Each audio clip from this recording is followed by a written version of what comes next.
Hi, this is Monique Rhodes. I had a student come and ask me why she might be feeling so anxious and so overwhelmed, even when nothing major is going on in her life.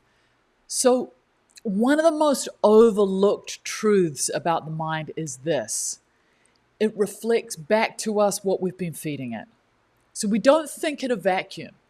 Our thoughts don't just randomly appear, they arise from something, often subtly, gradually, often without our conscious permission. And yet they shape everything. So your thoughts create your mood, and your mood colors your decisions, and your decisions become your habits, and your habits, they build your life, they build your happiness. So it all starts with the inputs. So I want you to imagine your mind as a garden. So what grows there depends on what you plant and what you allow in. And some of those seeds you're going to be planting intentionally, and others are going to blow in when you're not paying attention. So now I want you to imagine this. Imagine scrolling through angry headlines before you go to bed, or falling asleep after you've just been watching a true crime show, or spending the first hour of your day watching people on social media live seemingly perfect lives, or starting your day with a bunch of stressful notifications. These are seeds. These are tiny impressions. And your mind, because it's incredibly receptive, it absorbs them. Doesn't judge, it just stores and repeats.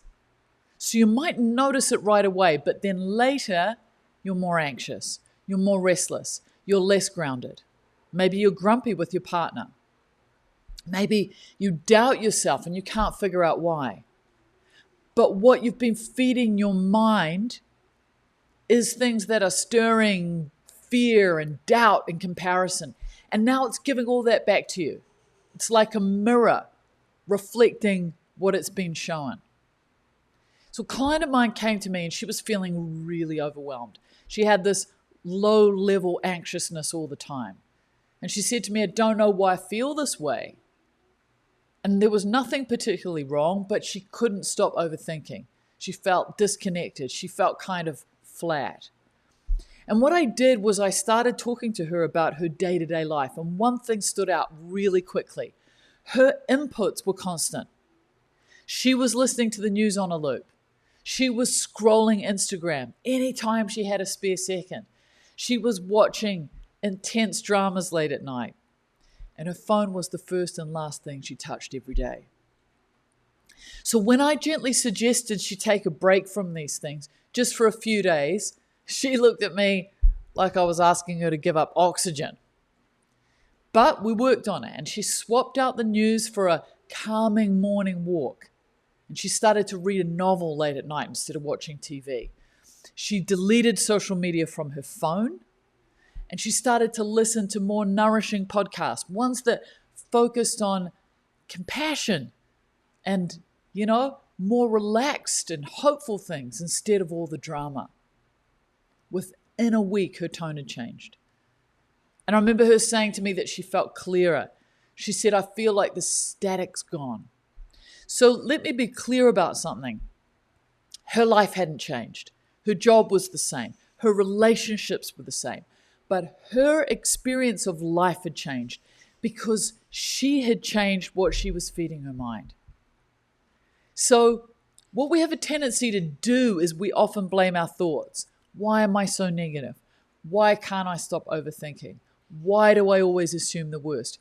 But if you look a little bit closely, these aren't random habits. They've been trained, often intentionally.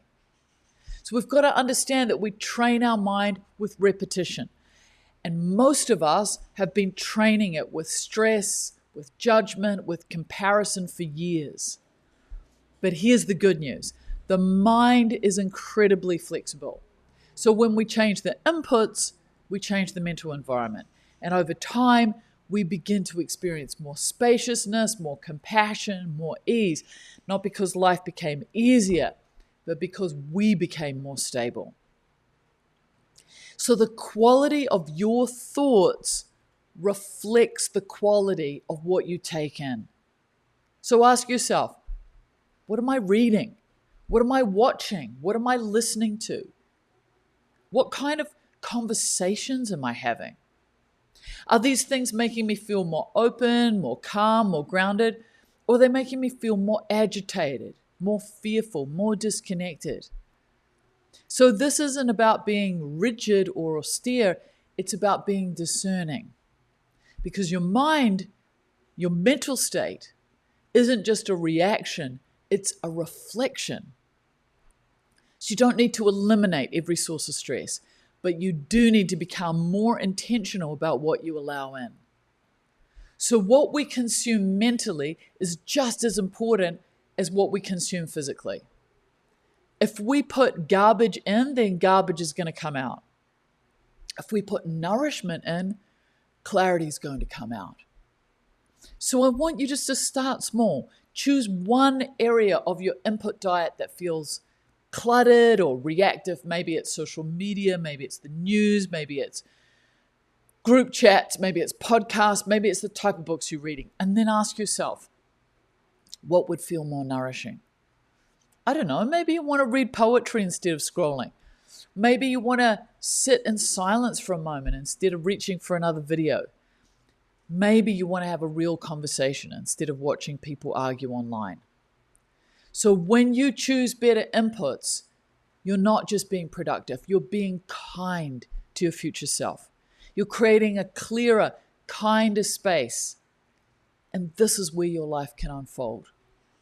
Because the world doesn't look the way it is, it looks the way your mind is. And when your mind is nourished, what you see changes too. If you like this, subscribe. Let me teach you more about how to be happier. As always, be kind, take care, go gently in the world.